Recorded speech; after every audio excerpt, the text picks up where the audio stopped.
Hi, Mick McQuaid here with another short slideshow.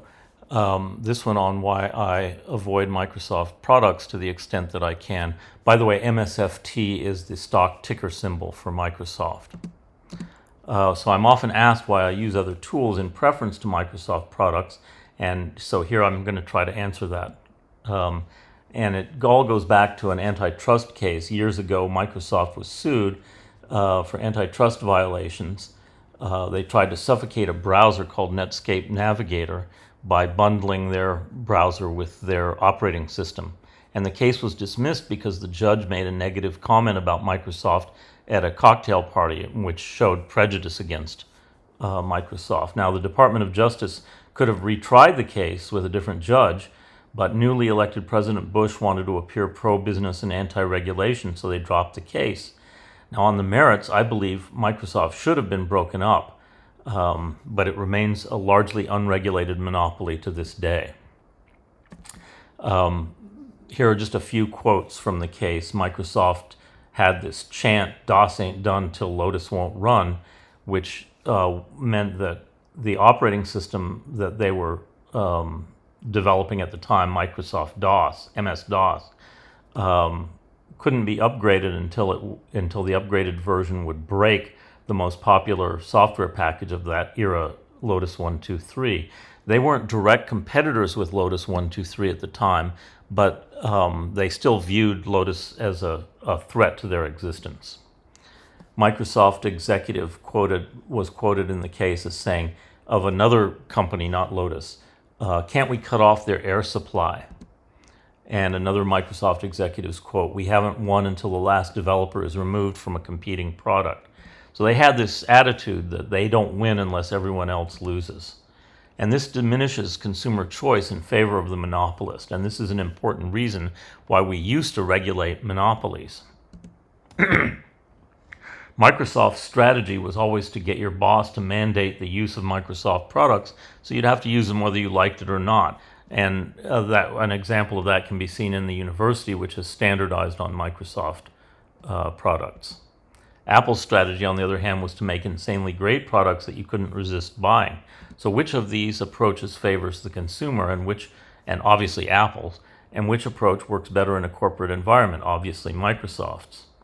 They had a strategy, still have a strategy called Embrace, Extend, Extinguish, which is famous enough to have its own Wikipedia page. And it is to get rid of standards that compete with standards set by Microsoft. So the way it worked was they would embrace a standard. They would say, our products now conform to this external standard. So it's safe for you to adopt our products because they conform to the standard. So then you would adopt the products. Then they would extend the products with their own features that would be incompatible with the standard. And so now, guess what? You can't go back to using another software package because it would be incompatible with what you're now doing. And then after they have sort of boxed people in, they could extinguish the standard and institute one of their own. And this helped them set standards and crush standards set by others. And they depended on their operating system monopoly to force people to use their desktop products.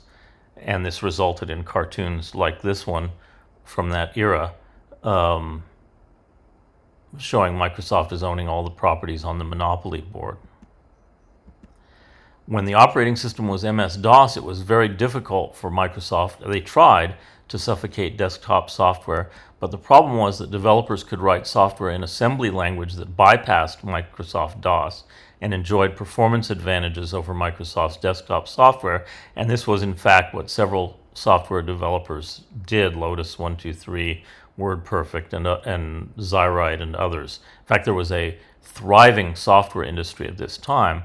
But then Microsoft developed a new operating system called Windows, in which competitors had to write software using Microsoft C and an API that prevented them from bypassing Windows. And so the performance gains of these other software packages went away, and that whole software industry went away. Microsoft also allowed developers of its own software access to upcoming versions of Windows so they could release features before their competitors. And they had unwilling accomplices in this because features became the big thing, not performance. and the features over performance strategy was abetted by people who adopted software based on checklists of features rather than on performance. And it was also abetted by people who got certified in Microsoft software, because the certifications expired pretty fast. So you had to keep up to date with Microsoft's latest features to get certified. Quality was never their incentive. It was monopoly through operating system power and deals with that Microsoft made with corporate America leaders.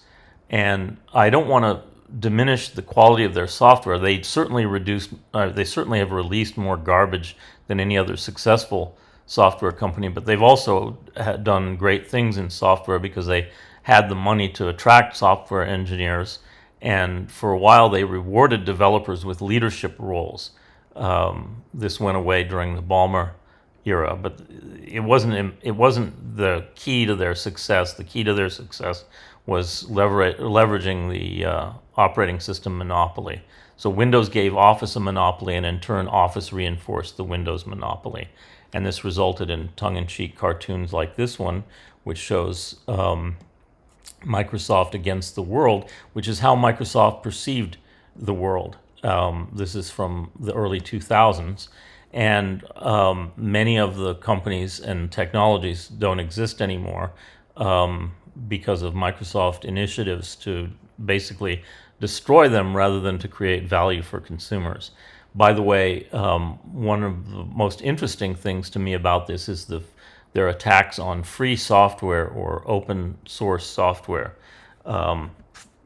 Steve Ballmer took over as CEO at this time and famously said that Linux is cancer, and went to extraordinary lengths to use Microsoft's profits to crush any Linux initiatives that existed, and some really bizarre behavior to crush Linux and other free software. So a useful analogy to all this is the oceans. So I want to compare ocean diversity to an organism called Caulerpa taxifolia. So in most of the oceans, fish, fight, compete, kill each other, eat each other, but they live in this environment of great diversity. Well, along comes an algae called Caulerpa taxifolia and emits noxious fumes that make it difficult for any other organisms to thrive in their vicinity.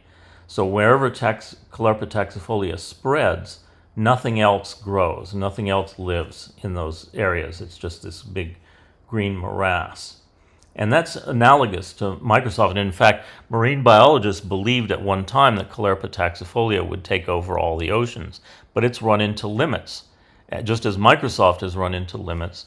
And for example, the American Federation of the Blind sued Microsoft successfully, a protracted legal battle that went on to open Microsoft's Office file formats so that other vendors could read and write them.